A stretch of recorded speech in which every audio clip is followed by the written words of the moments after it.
यो चाहिँ हाम्रो पुरानो बस्ती, पुरानो घर। यो हिमाल परको पुरै। यो सबै हाम्रो टोल्लाहरू, ठुलो मुल्ला।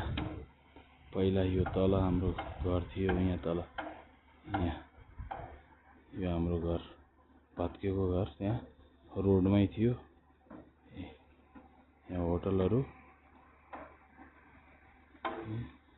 तल गाउँ बस्तीहरू टन्नै छ। यहाँ जलविद्युत आयोजना तल, अनि यहाँ तल हाम्रो खेत, यो पारी भन्ज्याङ, त्यो पारी भन्ज्याङ भयो। यता फटकसिला नाङ्लेबारे हुँदै यता साँगाचोक डाँडा।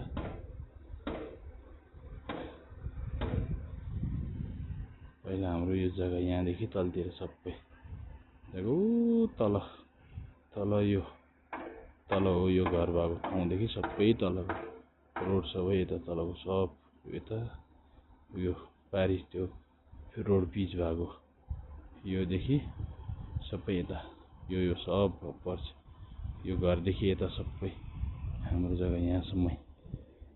अनि अहिले हाम्रो यहाँनिर जग्गा छ, यहाँनिर चाहिँ पिच हुँदैछ है जग्गा।